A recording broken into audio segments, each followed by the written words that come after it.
Hello, Watertown, and happy February vacation. I'm Matt McCarthy, the Family Engagement and Communication Strategist for Watertown Public Schools, and I hope you're having a great break, and we hope you're well wherever this may find you. The Watertown School Committee has been busy, and I mean really busy to start off the 2025 calendar year. So for an update on that, we have Kendra Foley, the chair of the Watertown School Committee, here with us at Studio B at WCATV. Hi, Kendra. How you doing? I'm good, thanks. I'm so happy to be here with you today. And if you haven't seen one of these videos before, we kind of want to do a 10-minute quick conversation about what's going on with the school committee, which has been a lot, Kendra. I mean, you guys have been busy to start the new year for sure. We have, but it's been a lot of good things, and we're excited to continue to serve this community and our student population. So it's great. It's good work. Let's start with the budget because the budget process is well underway at this point. What do people know? Where do things stand right now as we look ahead to FY26? Yeah, so I mean, the budget happens all year long, unfortunately, but this is the year, this is the season that is the most work and the most deliberation around the budget. So we're well underway. We are in a spot right now, though, where we are projecting a $495,000 deficit going into the next fiscal year. And that's based primarily on a big uptick in out of district placements. Mhm. And those are special education placements that are out of the Watertown Public Schools. And so we'll be working with the administration over the next few months to identify places to fill those gaps. So it's a big undertaking, but it's a really important part of the work we do.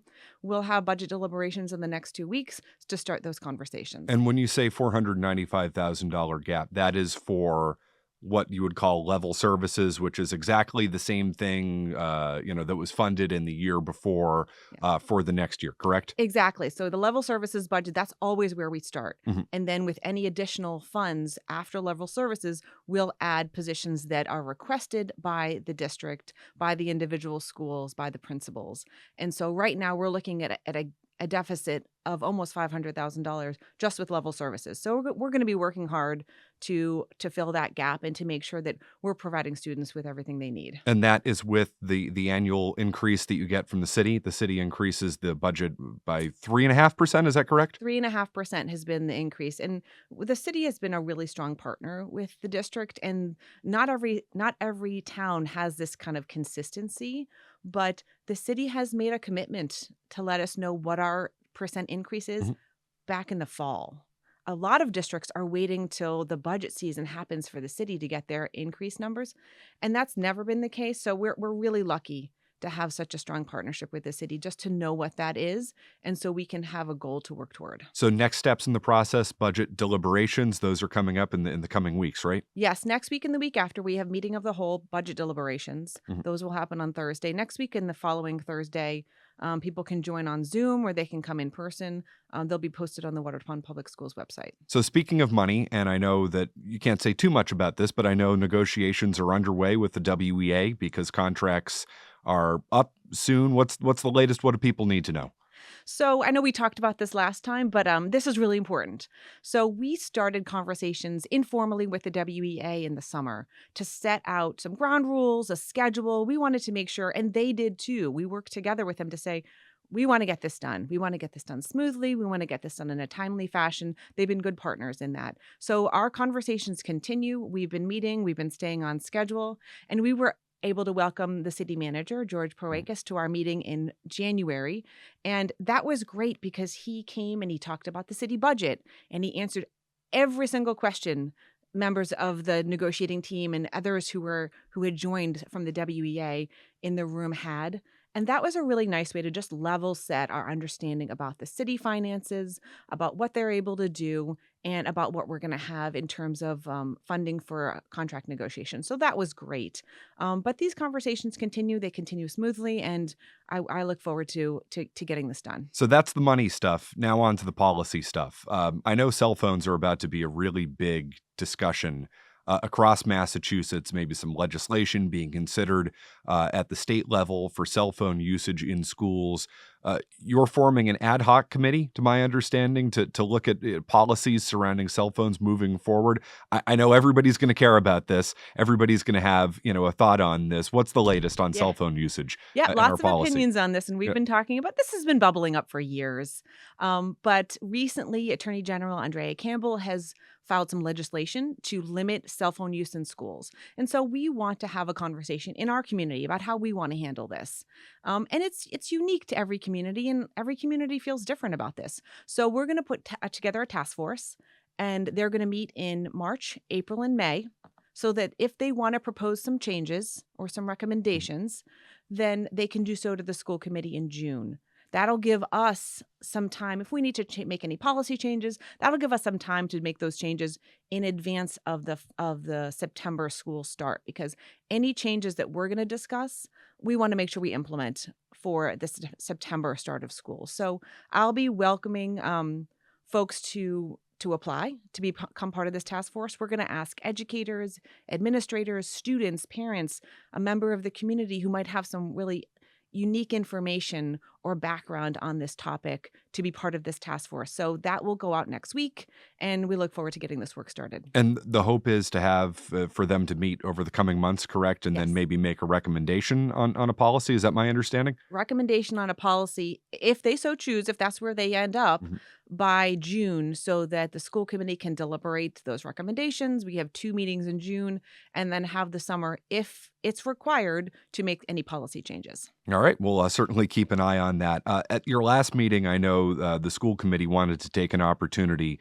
to reaffirm support for members of the BTQ community.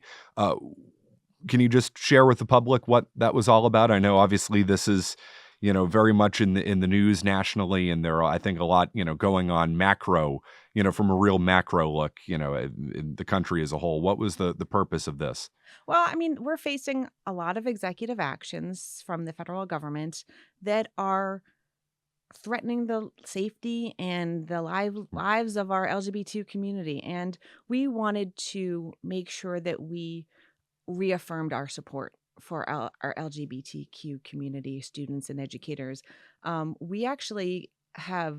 We came out in 2018, and we put some like affirmation of support for this community, and we wanted to take the time to reaffirm that support. It's really important. There, it's not just about our shared values, which is really important, but it's also about Mass General Law, Mhm. which states, and I will read it, that no person shall be excluded or discriminated against in our schools based on race, color, sex, gender identity, religion, national origin, or sexual orientation. So we wanted to just be proactive and make sure the community understood where we still stand, that nothing changes. Yeah, most certainly an important message to get out right now, especially. Kendra, also at the last school committee meeting, there was a lot of discussion about the school year calendar for 2025, 2026. I know a lot of that surrounds deciding whether to take a week and a half for winter break or a full 2 weeks for winter break. What does the public need to know about this and this decision? Yeah, no, it's a good question. So we try to put the calendar forward for the next academic year around February and March so parents can plan. There's a lot of planning that goes into the school calendar from a parent perspective. So normally when the holidays fall for the December break midweek or later in the week, we have to make a decision about when school ends. Do we go Monday and half a day Tuesday, the 23rd, or do we end that Friday before and do a full 2-week break? How are other schools around Watertown, Middlesex League schools, how are they approaching it this year? So they're pretty split. The Middlesex League, the superintendent reached out to see kind of how they're handling this, and it's about split down the middle. About half are ending Friday, and half are going until half day on Tuesday. I know you're looking for input from the public because obviously this affects childcare and plans around the holiday. This would be a change because historically Watertown has gone, say right up to the 23rd and done a half day on the 23rd. What are you hoping to hear over the course of the next month, and what types of things are administration and the school committee looking at should Watertown go to a full 2-week break this year? Yeah, so I mean, the biggest issue really for families is childcare, and that's an understandable issue. So the superintendent did actually reach out to the Boys and Girls Club. They've been great partners with us about offering programming, also to Watertown Recreation about offering programming.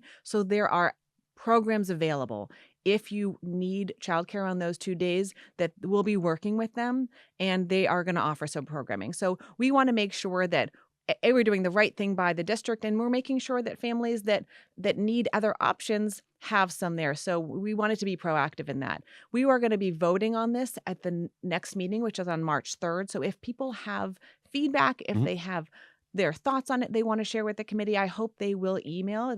You can email the full committee, or you can email any of the individual members, and all of our contact information is on the Watertown Public Schools website. And I know Superintendent Galdston has talked about, the reason why she is suggesting this. One of the factors to consider is that high school teachers and staff and students will be moving later in the 2025-2026 school year into the new building, and there's going to be, a lot of upheaval and, move with that. So the thought process, at least from administration, was maybe to give students and staff the extra 2 days at the beginning of break. I believe that was discussed at the last meeting. Yeah, and it's a big year. We have a lot of transitions happening next year, and it's those days are learning days no matter what, whether they're learning days on December 22nd and 23rd, or they're at a different time during the year. Those are important learning days. So there's no loss of learning time, but it's a big year in terms of transitions for the school. So that was another reason that the superintendent did articulate. And speaking of the high school, it wouldn't be an update if I didn't ask you about the high school project and what's going on with the middle school. What's the latest? One of my favorite topics. I know. How can you not like this topic? So the high school is moving along. It is on budget. It is on track. It is on schedule, which is just fabulous. And it's 60% complete. So we look forward to watching the rest of that building come to life. The middle school project, what they're doing right now is, again, this is not a definite project yet. We still need to do a feasibility, and you need an architect to do that. So they did a search for an architecture firm to do the work. AI3 was chosen, which is amazing because AI3 has been the firm that's done the other schools. So they are a firm that we know very well. We've worked really closely with, and they know the community well. So really excited about that. We'll see what they come up with. So we'll see what the finances look like, and then the city can make a decision. Do you know if there's much of a timeline right now on when you might hear more of those details, when, some designs might be put together? Obviously, the financing. Is there a sense as to where that stands right now? Yes. I mean, I know that the school building committee is working as quickly as they humanly can, along with the architect. So I assume in the next couple of weeks we'll have some more information. But it is a short timeline because of the time the high school is going to be done soon, and if we're going to transition into this project, the transition has to be smooth so that when the high school is done, middle school gets started. So I know they're working on a very tight timeline, but I assume we'll get some more information in the next few weeks. And the reason for that is because of the modular buildings at Moxley Field, correct? Correct. Yes. So that's something to certainly watch. I'm sure we'll be talking about it at every single one of these updates moving forward, which is good because it's very exciting news, and hope to see it continue moving forward. So we'll make sure to keep people posted. Kendra, as always, where can folks, if they have any questions about anything we've discussed today, or anything going on with the school committee, how can folks get in touch with you? So you can always email me at kendra.foley@watertown.k12.ma.us. There's lots of information on the website, but always happy to answer questions from the community. And as always, you can follow Watertown Public Schools on Facebook, Instagram, Twitter, X, of course, the brand new Watertown Public Schools website, watertown.k12.ma.us. I think I got that. I think I nailed that. Kendra, I hope you have a great rest of your February vacation, and we'll see you in the coming weeks. Likewise. Thanks, Matt.